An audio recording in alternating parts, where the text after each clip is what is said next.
Okay, ma'am.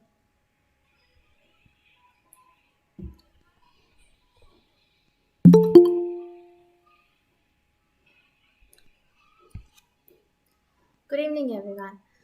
Being healthy and fit isn't a fad or a trend. Instead, it's a lifestyle. Adverse behaviors and lifestyle factors, specifically smoking, alcohol, and drug use, poor diet, and metabolic syndrome, are key factors for many disease conditions. And the most common prevailing condition is ulcer. An ulcer is a painful sore that is slow to heal and sometimes reoccurs. Ulcers aren't uncommon. Why they appear and their corresponding symptoms typically depend on their underlying diseases. Ulcers can appear anywhere in or on your body, from the lining of your stomach to the outer layer of your skin. Sometimes ulcers disappear on their own. Other times, they require medical treatment to prevent serious complications. Around the age of 15 to 35, most people are usually diagnosed with ulcers. 30% of people who have ulcer will have relapse per year. Surprised about the facts? There are more than it meets the eye. There are more than it meets the brain. To enlighten us more on the topic of ulcer and to answer our questions of what, where, how, why, and when, we are proud to have our alumni from the Department of Nutrition, Food Service Management and Dietetics, Srimati Devkunva Nananal Batch, Vaishnav College for Women, Cronpet, Ms. Kalyani Ravi Ma'am, who has completed her postgraduate in the Food Service Management and Dietetics from Avinash Lingam Institute of Home Science and Higher Education for Women, Coimbatore. Ma'am has won many awards in the field of dietetics and has completed projects on immune boosting bar and thesis on organoleptic and physicochemical analysis of fiber-rich extruded noodles. We are proud to introduce that Ma'am is currently working as a dietitian at Sri Ramakrishna Multispeciality Hospital, Coimbatore. It's an honor and privilege to welcome Ms. Kalyani Ravi, our eloquent speaker of the day. Over to you, ma'am. Participants, please post your queries in the chat box.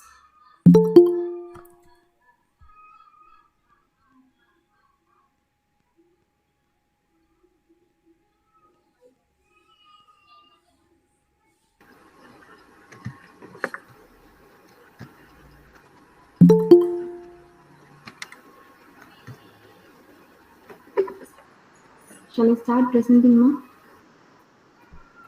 Yes, Kalyani.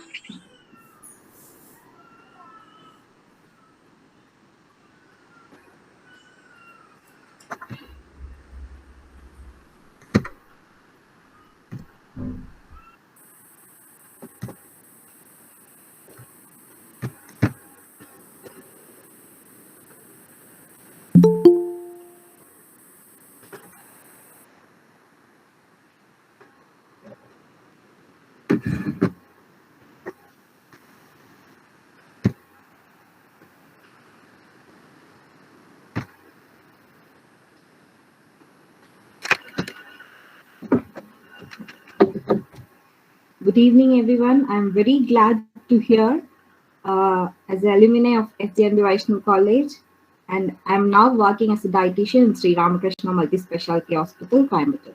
So I'm going to present on ulcers. So what is ulcer? What is peptic ulcer? It's generally any part of any lesion happens in the part of GI, which in comes contact to the gastric juice is said to be peptic ulcer. So moving on in detail, a peptic ulcer can be defined as a hole in the mucosa of any part of the gastrointestinal tract exposed to acid secretion. So it is generally disruption of mucosal integrity of the stomach or duodenum leading to local defect. So the term peptic ulcer disease is used broadly to includes ulceration and erosion in the stomach and the duodenum. So how it is? Its morphology is all peptic ulcers are usually around from 2 to 4 centimeter in diameter, sharply punched out defect in the mucosa that can penetrate into the submucosa, usually into the muscularis and some more deeply. So its favorite site is anterior and posterior wall of the first lesion of duodenum and the lesser curvature of the stomach. So it usually involves the entire atrium with the ulcer crater. In the margin, the affected area close to the acids. Acid secretion fundic mucus, but it may be more proximal or distal. So mainly this morphology, and it is around 2 to 4 centimeter in diameter. So first of all, the etiology is Helicobacter pylori. The main cause of peptic ulcer is bacterial infection, that is Helicobacter pylori. The next one is neurological cause. So what happens? What happens to the people who are very anxious and the people who are very stressed? Usually, the people who are stressed or anxious will stimulate the vagus nerve. That vagus nerve, which is present in our stomach, that in turn increases the acid secretion. So the people who are anxious and stressed are more prone to peptic ulcer. And the people who use lots of non-steroidal anti-inflammatory drugs, that is the ibuprofen or pain relief, like it may be intentional for small headaches and all, people use ibuprofen and all, right? So that some may be intentional, some are unintentional. For in the purpose of or in case of arthritis, the people who have arthritis, so that people want for the one year they are taking non-steroidal anti-inflammatory drugs, they might have the chance of getting peptic ulcer. So the main one of the main cause of peptic ulcer is Zollinger-Ellison syndrome. The tumors that occur with Zollinger-Ellison syndrome are made up of cells that secrete large amount of hormone gastrin. Increased gastrin makes the stomach produce far too much acids. So the excess acid then leads to peptic. Sorry to interrupt. Can you please switch on the video? Oh, sorry, ma'am. No problem. Thank you. Sure.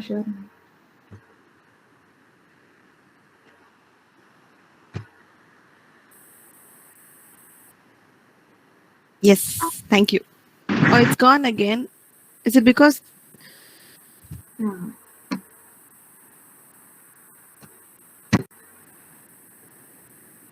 Just a minute, ma'am.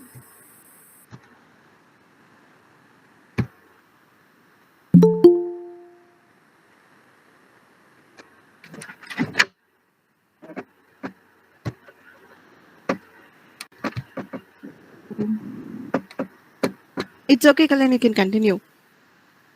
Okay. Sorry, ma'am. It's not No problem. No problem. Okay. So yes, this Zollinger-Ellison tumor that happens in the pancreas, that in turn causes duodenal ulcers due to hyperacidity. Okay. Moving on to the faulty food habits. So this is a major cause of peptic ulcer, that caffeine, that thermally irritating foods, mechanically irritating foods and all will cause peptic ulcer. So caffeine, spicy foods, alcohol abuse, and as I already said, the non-steroidal anti-inflammatory drugs and smoking causes peptic ulcer.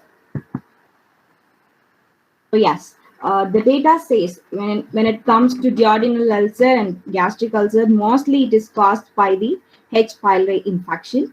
Other than that, the gastric ulcer is more caused by the non-steroidal anti-inflammatory drug use, and the few are caused by Zollinger-Ellison syndrome. So here also duodenal ulcer, some percentage of peptic ulcer, duodenal ulcer is caused by Zollinger-Ellison syndrome. Yeah. So what is gastric ulcer? So peptic ulcer contains two things. One is gastric and another one is duodenum. So what is gastric ulcer?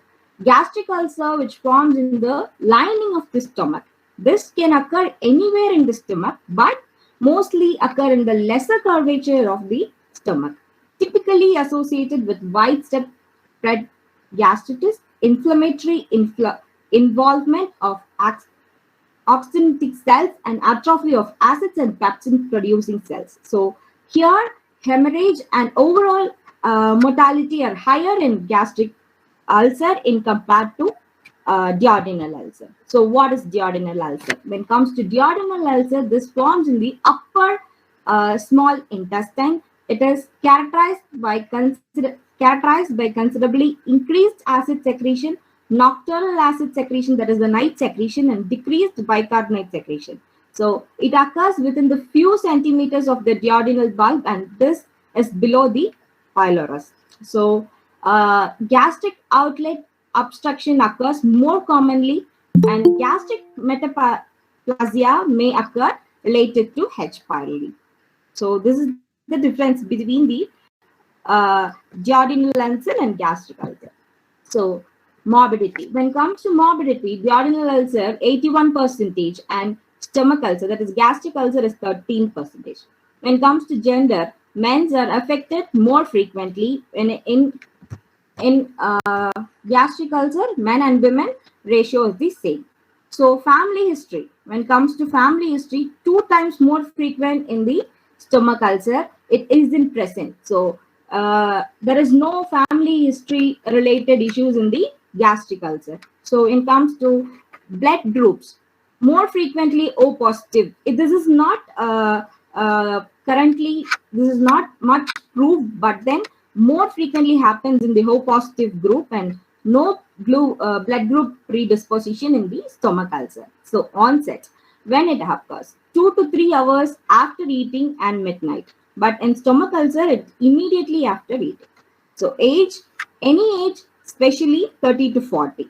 But here, it's middle age of 50 to 60. Occupation, more stress job that I told, like neurological in cause, I told like stress, the anxiety causes peptic ulcer.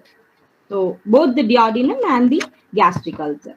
When it comes to vomiting as a symptom, so this is uncommon in duodenal ulcer and common in gastric ulcer to relieve the pain.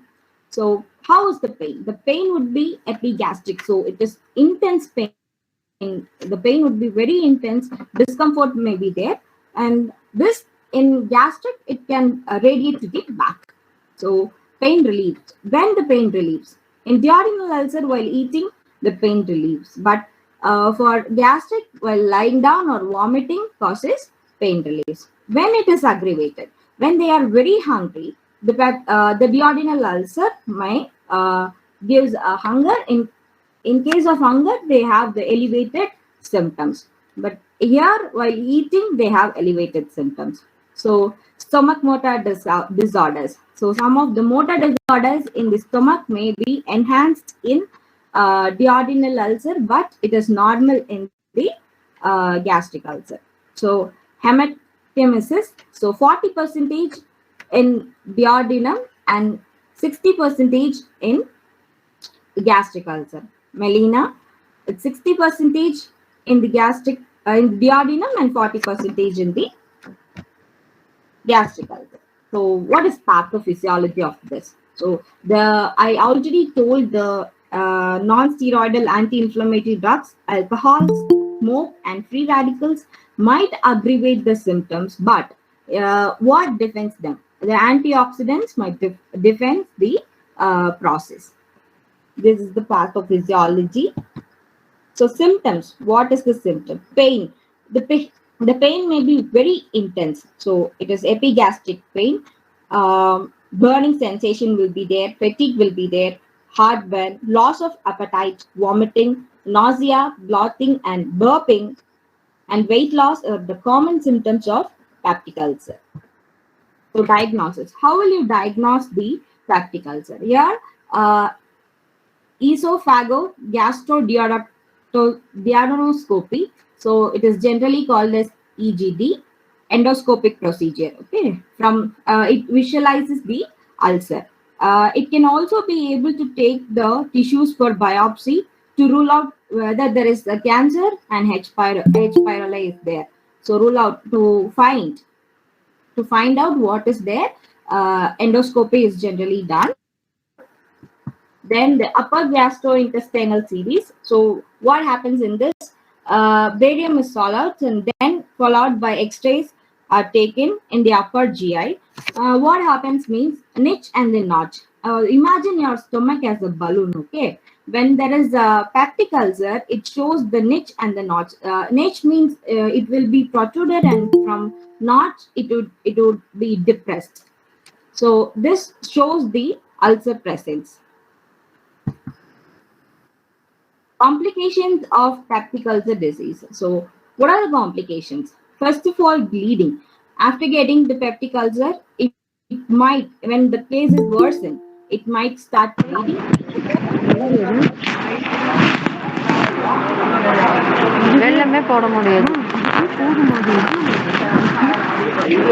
I request all the audience to mute yourself, please.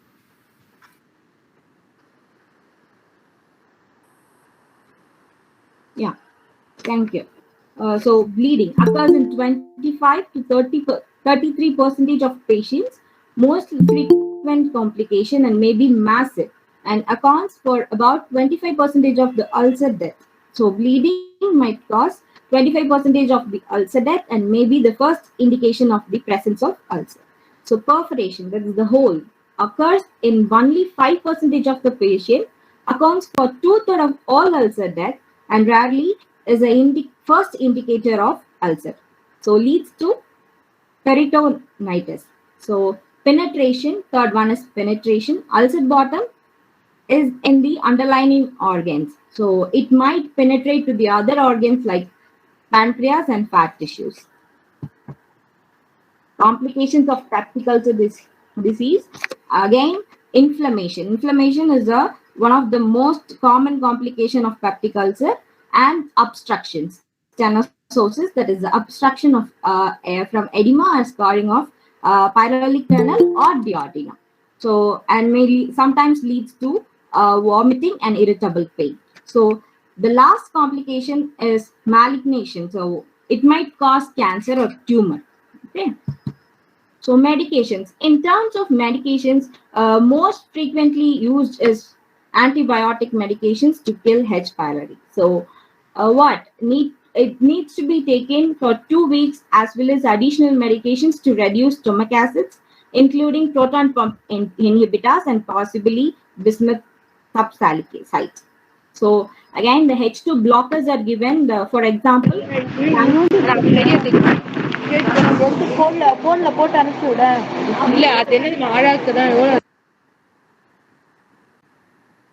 okay. Possibly H2 blockers are given. Then the medication to block the acid production and promote healing, as I already said, proton pump inhibitors are given. So, for example, riboprazole, omeprazole, pantoprazoles are given for the acid block. And then the medications to reduce acid production, again the acid blockers called histamine, reduces the amount of stomach acid released into the digestive tract. This releases ulcer pain and encourages healing. So it is acid blockers like famotidine and cimetidine and nizatidine, and these are some of the examples of acid blockers. Moving on to the antacids. So antacids that neutralizes stomach acids. Antacids neutralize existing stomach acid and provide rapid pain relief, and sometimes it includes side effects like constipation and diarrhea. So they continues to be effective but have fallen out of routine use because they are cumbersome to prescribe large quantity to have to be taken several times a day. So that is why it is out. It is fallen out of the routine use. So then the last is medication that promotes the lining of stomach and the small intestine. Cytoprotective agents helps protect the tissues that lines our stomach and small intestine. So yeah, it involves misoprostol and all. Okay. Then comes the major part It's a very interesting part of dietary management. So, what is prescribed generally for a ulcer patient is it bland diet. Bland diet is which is mechanically, chemically, thermally not irritating. So it has proved to be unwanted and ineffective in the past for the treatment of peptic ulcer. So what I would suggest and what the researchers would suggest is the current approach, that is the individualized diets are to be suggested for peptic ulcer. So we cannot give just like that, just the bland diet and all. So it should be customized, it should be individualized diet for each and every one. So total nutrition. There must be optimal overall nutrition intake to support recovery and maintain healthy tissues based on the individual need and food intolerance. So a daily diet and nutrition support a significant role in controlling the symptoms and reoccurrence of peptic ulcer. Providing optimum nutrition support is to promote healing of ulcers and prevents the aggravation of symptoms. So what is the objective of medical nutrition therapy? The objective would be to relieve the symptoms, to allow healing of ulcers, and to prevent the complications like surgery. So dietary principle, how much calories? So it is adequate calories. It is not high calorie, it is not low calorie. It should be adequate calorie and protein, and the fat would be moderate, and the fiber would be moderate, and vitamins and mineral would be as required. When it comes to protein, milk should be included as a source of nutrient factor for healing purpose. So protein provides the necessary amino acid for the synthesis of tissues. Protein helps in healing ulcers. So milk and milk protein have some buffering effect, but they also evoke the gastric secretion more than the carbohydrates and fat. So that's why I said it should be a personalized. Some people might aggravate the symptoms. Some people are tolerable. So then moving on to the fat. Moderate amount of fat helps to suppress gastric secretion and motility. Fats such as cream, butter, and olive oil can be particularly helpful in a thin patient. So fried foods are not advised as they are difficult to digest and often aggravates the symptoms. So moving on to the fibers. A regular diet which includes good food source of dietary fibers have proved to be beneficial. Adequate intake of both the soluble and insoluble fibers decreases the risk of peptic ulcer. Fiber helps to dilate the bile and gastric secretion, which may aggravate the ulcer symptoms when they are more concentrated in the gut. So, as I said, fiber helps in the relieving the symptoms, but it may aggravate the ulcer symptoms when they are more concentrated in the gut. Moving on to the ascorbic acids. So it is assumed that low antioxidant level predisposes Helicobacter pylori infection. So it helps. Ascorbic acid helps in wound healing, and citrus fruit juices and tomato juices can be given. The pH of food before ingestion has little significance. So no food is significantly acid by itself to effect a significant pH change or cause a direct irritation on an ulcer. So food to be avoided. Consumption of large amount of alcohol causes superficial mucosal damage and may worsen the existing diseases or interfere with the treatment of peptic ulcer. When it comes to caffeine in coffee, stimulates acid secretion and may also decreases the LES pressure.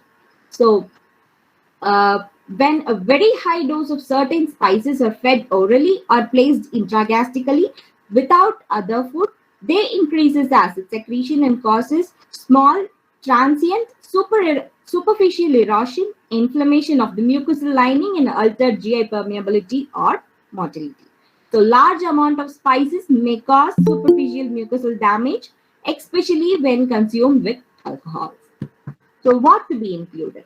When it comes to probiotics, the use of probiotics have improved the prevention, management, and eradication of the H. pylori. So prostaglandins from Omega-3 and omega-6 fatty acids are involved in inflammatory, immune, and cytoprotective physiology of the GI mucosa, and they have been considered for the use in the management of H. pylori infection and peptic damage. So, good dietary practices with adequate nutrition, fruits and vegetables, and fiber intake may decrease the risk of complications from H. pylori infection. So, overall, a high quality diet and avoiding nutrient deficiency may offer some protection from peptic ulcer diseases and may play a role in healing.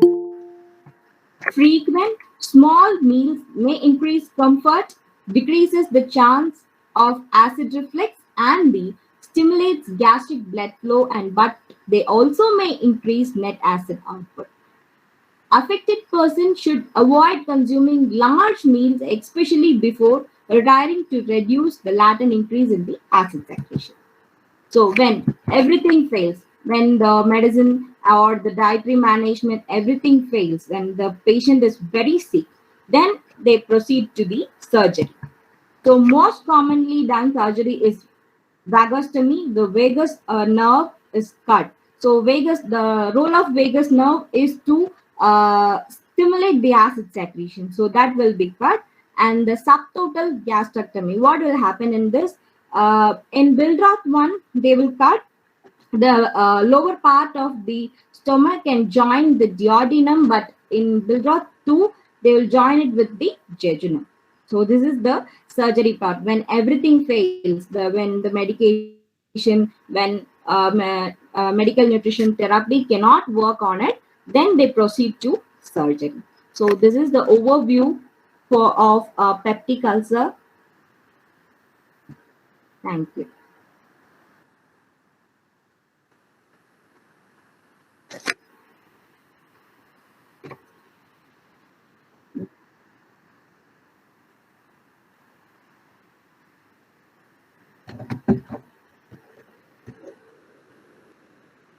Yeah.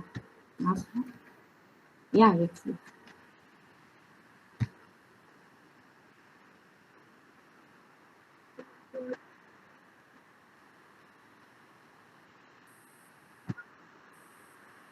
No, not normal pH maintained. That's why I said it is a personalized nutrition. Some patients can tolerate very acidic foods and all, but some are very sensitive to the acidic foods. Okay, so it should be personalized and it should be individualized. It needs to be in accordance with their tolerance rather than the pH and all, the fat content and all. It needs to be according to their tolerance. When a person can tolerate, then you can give. Okay.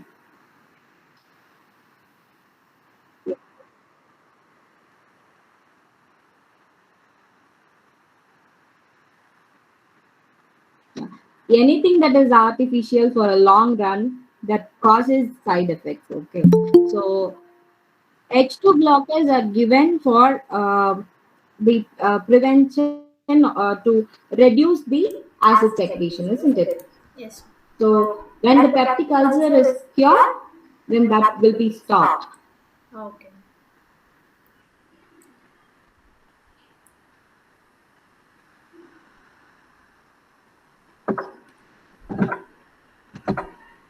And there's a question in the chat box, ma'am. Yeah.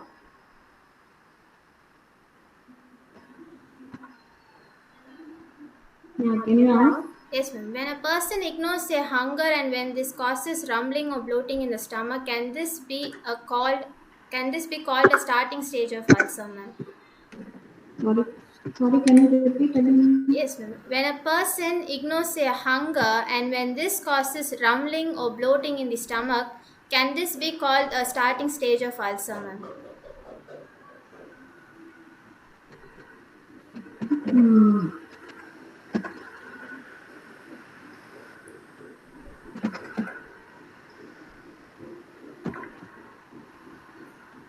When a person ignores hunger, isn't it? And when this causes rumbling or bloating in the stomach, this can be a starting stage of ulcer.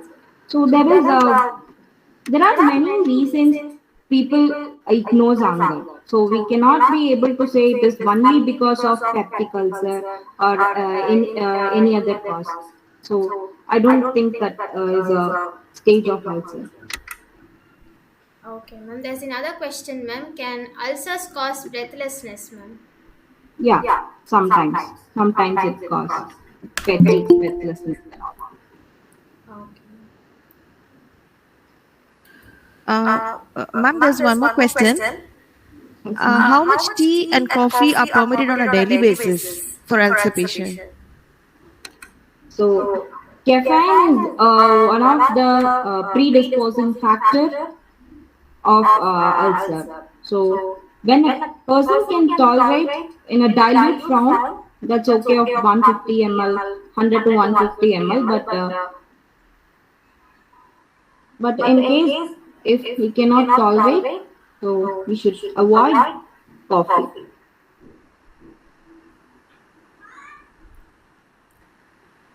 In diluted form, tea is fine. Okay, ma'am. And there's one more question, ma'am. What advice would you give to smokers and people who chew tobacco in terms of healing ulcers, ma'am? Generally, we'll say to quit.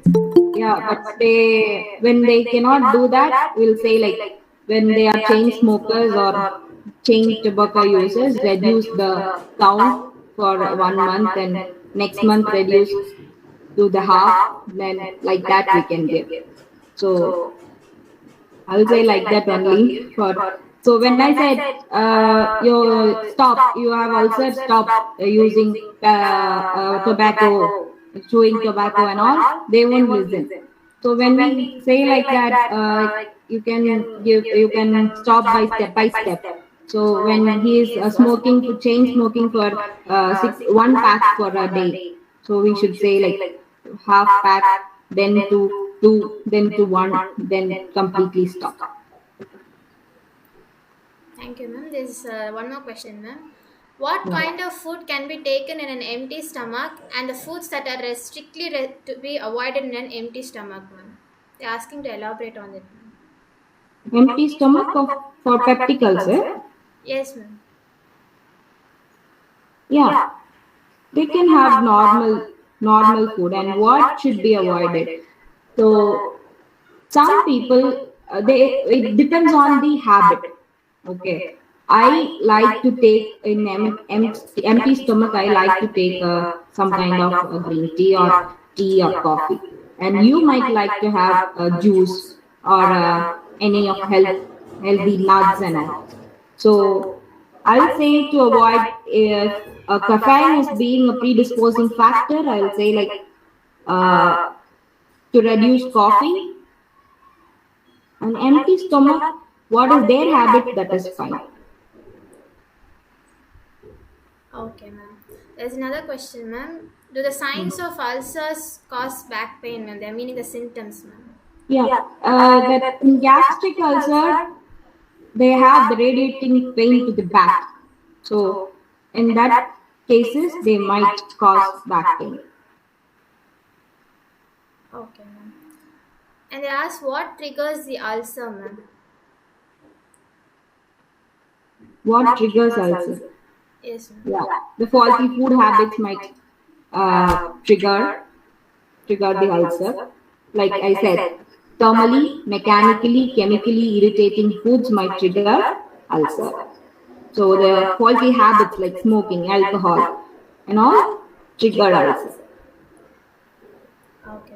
Another question, ma'am. Is there a relationship between genes involved in metabolism and peptic ulcers, ma'am?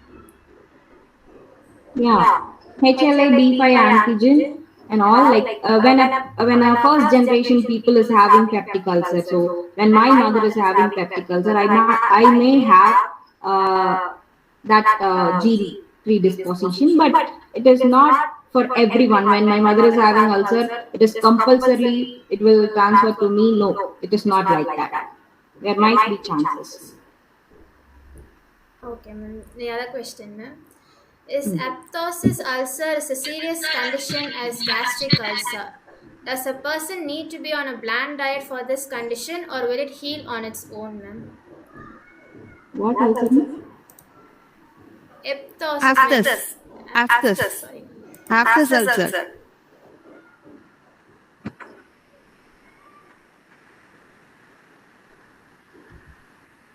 Yeah, it is like a hole, no? The same. Yeah, it needs to be bland. That food to be bland is what she is asking. Like it needs to be bland, no? Yes, ma'am. They are asking whether the person needs to be on a bland diet or the condition will heal on its own, ma'am. The condition will not heal on its own. There might be medications. There should be a medical nutrition therapy, and yeah, bland diet might aid the cure. Okay, ma'am. Participants, do you have any other questions?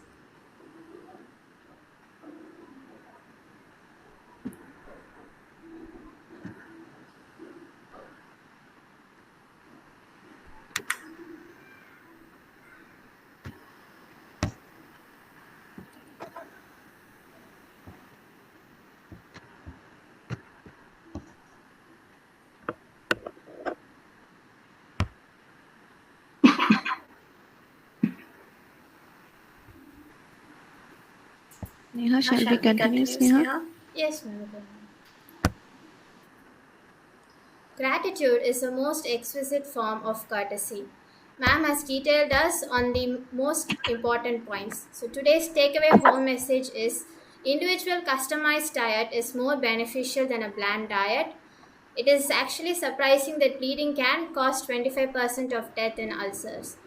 Maintaining antioxidant levels in all age groups is beneficial. So these will be the takeaway messages. And ma'am has given a detailed presentation on the causes, the treatment, the diagnosis, and the dietary part in controlling the ulcer and preventing it. Thank you so much, ma'am. On behalf of DORAI Foundation and from the Department of Nutrition, Food Service Management and Dietetics, Srimati Devkunva Nananal Bhatt Vaishnav College for Women, Cronpet, I extend my gratitude to our esteemed chief guest, Miss Kalyani Ravi, ma'am, to take out time from her busy schedule to grace the event. Thank you, ma'am, for inspiring us from your words. Dear participants, stay tuned with us to connect with the next scientific talk on diabetes mellitus type 1 by Ms. Lakshmi T.S., Assistant Professor, Srimati Devkunva Nanalal Bhatt Vaishnav College for Women, on 14th January 2022 at 6:30 p.m. Don't miss out to explore the fun-filled quiz activities on today's topic, Nutrition and Ulcer, tomorrow at 6:30 p.m. Once again, I thank one and all present here. Thank you so much, ma'am. This is DORAI Foundation and Team NFSMD signing off. Stay safe and take care.